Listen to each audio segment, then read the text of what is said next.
Welcome back, everybody. Rudy with Alpha Investments, and today we're going to have a very interesting small conversation that's completely different than our normal videos. Before we even discuss anything in this video, for legal purposes, this video is strictly for entertainment, cannot be taken seriously. If you're interested in investing, you should seek a financial advisor, or if you're interested in tax, seek a legal tax advisor. In addition to that, in a court of law, anybody who is not taken seriously, I mean, come on, I'm wearing a taco hat, so obviously this video is strictly for comedy, for entertainment purposes only. I mean, hell, look. Now I'm a flipping, now I'm a pirate taco. Alright, so, it's like 2 in the morning. Just got off like a 2-hour conversation from an old friend I used to work with at my previous job. And he knows I'm still into Magic the Gathering. We were talking about everything. And he brought up the whole, hey, I know that company. The friend of mine who's still the financial analyst, who does all the quarterly earnings and conference calls and does all their investor relations, we, still yada, yada, yada, friend of a friend, go out and have tacos one night, we share things, touch things. So he makes a comment like, yeah, Rudy, you're still into that magical stuff, right? You pull rabbits out of, your pocket and then, you make things disappear, then you reach around someone else and they pull something out. I said, yeah, I still do that stuff. And he says, well, Rudy, I want to talk to you about Hasbro. I said, all right, what about it? I mean, Hasbro's owned Wizards for years. What's your point? And he says, first let's do a little bit of history. We're going to pause the story there. And as everybody knows, when you buy and sell companies, a lot of mergers and acquisition type of people in that industry, the M&A type guys, these big shots, there's a lot of money in this stuff. And the way these people get very wealthy and make a lot of their money and sustain their lifestyle is their specialty is that they buy or sell chunks of companies, or they chop off divisions of companies, and they move them around. They don't really create anything to make that wealth. They pretty much just shuffle shit around. So these people, they look for opportunity over and undervalued type asset classes, known as a division of the business or a subsidiary or that type thing, under a big umbrella company like a Wizards of the Coast, which is obviously from the parent Hasbro. And they were talking about some old similarities and everything. And I made even some little notes to make sure I get my numbers right. So obviously, as we know, a couple things. September of 1999, Hasbro bought Wizards of the Coast for a whopping $325 million. Obviously, looking back from 1999, as we all know at this point in time, they pretty much paid pennies on the dollar because Wizards of the Coast is worth a lot more than $300 million. Moving into 2018 now. Golly, am I right? So you have to understand the way these people value and assign these valuations to these businesses or a certain head of a hydra. And you have to remember what these people look for in opportunity. So we're going to pause there. We're going to go into the next thing. For example, one of my favorite stories is the MySpace story. So obviously, as we know, a long time ago, MySpace was sold for a measly $35 million. Literally, a few years earlier, it was purchased for $580 million from News Corp. So you're dealing with a company that was bought for $580 million and sold for $35 million. Now, obviously, the reason why News Corp bought them is because they felt that they were undervalued. They felt the $580 million price tag was pretty much a bargain, and they thought it was going to be a multi-billion-dollar company in the future. The problem they didn't see coming, just like everything else in life, cryptocurrencies, I'm looking at you guys. The problem they didn't see coming is it's not that, social media was a bad thing. It's not that Bitcoin is a bad thing. It's not that Wizards of the Coast or Hasbro is a bad thing. What it is that you have what they call those outside variables that come along that you cannot calculate in your formula, those black swan events. And those type of events tend to completely disorient and disrupt your valuation of a company, especially for the M&A type guys who are trying to merge a billion-dollar company so they can make, 1% or something and they're filthy rich. One of those things, which actually it's more than 1%, but we're not going to get into that. So I think that's a funny story. So now let's jump to Pokemon and Wizards of the Coast. As we all know, in 2003, I think it's like mid-2003, Wizards of the Coast sold Pokemon. They sold Pokemon for a very easy reason.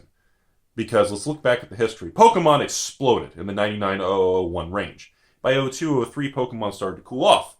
Wizards of the Coast saw the opportunity saying, hey, by the way, I don't have an exact sell price of Pokemon. I could not locate it, and I asked a few people, and some people gave me numbers, but I couldn't get precise on it. So the thing was, when they sold Pokemon, Wizards sold Pokemon for one reason and one reason only. No matter what you read online, no matter what people will tell you, because they felt the price they could get today is pretty much going to be worth more than what Pokemon will be worth in 2 or 3 years down the road. And by the way, I'm talking about the rights to the trading cards. By the way, sorry, I should have made a little caveat on that. So, obviously, as we know now, that was a very dumb decision. That was a very poor decision for the high-ups at Wizards of the Coast. I know. This is where everyone's going, Rudy, Wizards made a poor decision. Gee, shock face. I know. But follow me. So, in other words, Wizards made the decision to chop off the Pokemon division because they felt the glory days and the peak had already passed. Moving forward, they felt that the future value of the cash flows were not going to exceed the sell price, and they wanted to lock it in while they felt Pokemon was at a high valuation. That's really all this comes down to. This same principle goes when you're evaluating a corporate bond, an individual muni bond, and of course, those of you who want to chase the world, an individual stock on the exchange. It's all the same stuff, but it's just applied to businesses and business divisions. So, now we're going to go back to Magic. So the long conversation from midnight to like 2 in the morning, whatever, from the friend of a friend / hamster, and I feed their goldfish on the weekend because their snake ate my other goldfish. Now, I talked to this person who's snake and goldfish and has one fin, and the fish can only swim in a circle. So when I talked to this person, he told me, so Rudy, there's rumors. I said, oh, rumors? Oh, that's really interesting. There's rumors. Okay, I don't really know what that means. Can you tell me what a rumor is? And he said, yeah. The rich and powerful people. I said, hang on, I can't hear you, and the language doesn't come through the phone unless I'm dressed up like you guys. I'm not worthy of this billionaire lifestyle because I'm just a little homeless guy that when I used to have a job and now I'm in my parents' basement. So he told me one thing. He said that there is hearsay, and as a financial analyst, you know, the decisions, there's no real information, but it pretty much says that based on the direction and the decisions that are shown to the public, Wizards of the Coast, Hasbro appears to be prepping Wizards of the Coast for a possible sale in the next 3 to 5 years. And that's when I said, okay, wait a minute. Whoa, wait a minute. All right, hang on. What? And, you know, and remember, this is an individual. All these people do their entire life is they crunch numbers. They sit on a desk with 8 million sheets of paper, and their job is to pretty much calculate business valuations and monitor the M&A activity. You know, I was never in that department. I was all about the fixed income derivatives and the debt market. That was just my thing. That gets me off. But, so I'm talking to him, and, you know, I said, is there any real discussion of this or proof? He said, well, no.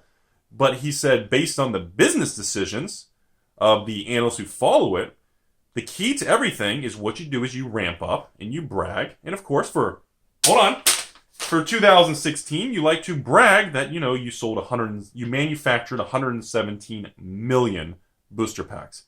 By the way, did anybody, which nobody did you guys happen to notice it actually said produced 117 million booster packs? Not sold 117 million booster packs. Come on. Anybody? How funny is that? They didn't actually say they sold it. By the way, we had produced it. Remember that. Little things. And I thought, okay, give me some context. Tell me what you mean. Explain. Give me some answers. And I said, okay. And he said, okay, well, let's look at the data.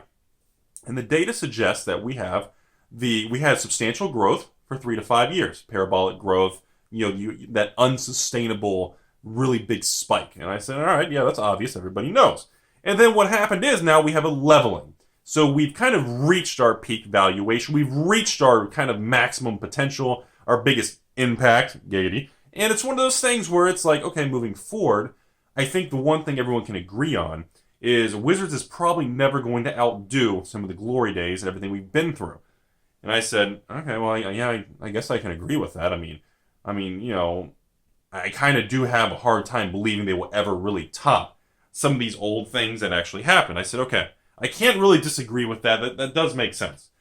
And he says, okay, well, based on that, that gives the Wizards division of Hasbro a very high valuation right now. And on top of that, with the new blood and the higher up people and these new, executives in their fancy suits that are now running it, they seem to be overcompensating for the slowdown. And by overcompensating, you mean Because you have to remember, on conference calls and quarterly reports, the only numbers and data discussed with corporations is pretty much the raw numbers. Raw numbers are very easily manipulative. And that's why I like Magic as a playground. That's why, I'm fascinated with numbers. Because in the raw sense, they can be skewed to however you want to make your presentation. And I said, okay, I'm still listening. You've got my 110% attention. Let's keep going. And he said, okay, well, we feel that, as you already know and everybody does, the slowdown in Magic is not going to crater into the ground. We feel it's going to just level out to pretty much where you are today in 2018. January was today, like the 5th or 6th or something. I don't know. So, with that being said, I said, okay, I agree with that. And he said, so what's happening is you're seeing kind of that when you experience a decline on one category, you overcompensate, which is increased productivity or products you produce, to compensate and hide the problems. The key is to hide the problems. And they're doing that right now by increasing production of new products, to master sets, all these specialty products, to keep injecting those extra chunks of money into the market. So when they report these quarterly and annual sales and reports at their big fancy meetings in top of ivory towers, and everyone's dressed up in suits, they still look very good because the only numbers that are reported is they say, hey, look at Magic the Gathering. We produced 117 million booster packs. Doesn't say about how many are sitting in a warehouse or at distributor level. Doesn't say anything about being sold. They're just talking about manufacturing. Congratulations, you've expanded to produce more and more manufactured products in 1 year. And by the way, at the same time, you've done a shitty job at making the quality go down the toilet, which is, of course, is not mentioned in the Big Shots Executives Ivory Towers reports. So, it kind of made me think, well, okay, so pretty much the way these operations work at the M&A department of these type of people is they make the business as high as, they want it valued as high as possible. Wizards is currently in that sweet spot. The value in the division of Wizards of the Coast is very valuable. It's kind of at that peak because everybody agrees Wizards has a ton of problems in every category. Number two, the Magic's not going to grow from today anytime soon. I mean, I think everybody would be happy if Magic just didn't decline. That's kind of where we're all at right now. Number three, if you're going to look at making a lot of money, looking at you, Hasbro, what you want to do is you want to sell the division at its peak. We are currently there, and over the next 3 to 5 years, it would actually make logical sense to cash in as much as possible to sell it for the highest pretty much bid or the highest premium as possible.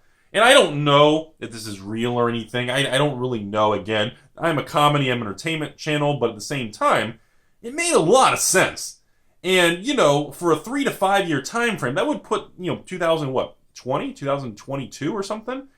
And you look at everything and I'm like, it's kind of funny because, and before I filmed this, by the way, I did not stop. I should have looked up the dates of when these new higher ups kind of took office because I'm pretty sure, at least from what everyone else has told me, the massive increase in production of master sets and all these premium products making these sweet, juicy dollar bills, all of this kicked in when the new people took over. And you guys are going to have to comment in the sections and let me know if that's accurate, but I'm pretty sure that's the case. So it kind of makes sense. You bring in new people and say, hey, our goal is to maximize the value of this because we have a 5-year goal. And this is what we want to do. And, and it really, it kind of lines up, And of course, moving to the future, if you want to make your product as appealing as possible, you better say, well, when you market this product, to the high-end rich ivory tower people, you better pretty much say, hey, not only are we the market leader in cardboard, we are now cracking the division of digital. I mean, they're presenting it perfectly. They're laying out the chessboard perfectly. And whether they're going for the checkmate or whether or not they're just trying to make as much money as possible because they're just completely confused, I don't know, but I really wanted to share this video because I never heard it presented to me that way. And this hasn't really been something that's really been discussed ever. But the idea that Wizards of the Coast is being prepped for a possible sale in the next 3 to 5 years is very fascinating to me. That's all I have to say. I don't really know what to think of it. It's really late, early in the morning. I want to let that digest. I wanted to just share that with everyone. And I wanted to get some feedback. Leave your comments below. Tell me if I'm missing something major. or if you think it's fascinating, or if you actually are in that industry and you want to add to this conversation. Rudy with Alpha Investments, I hope you guys enjoyed the video. Thank you very much. I hope you guys are enjoying the new openings, and the new Rivals of Ixalan should be out about now by the time this video goes live. And other than that, patrons, you are the reason this channel exists, and you get to see interesting videos like this. Rudy with Alpha Investments, have a fantastic day!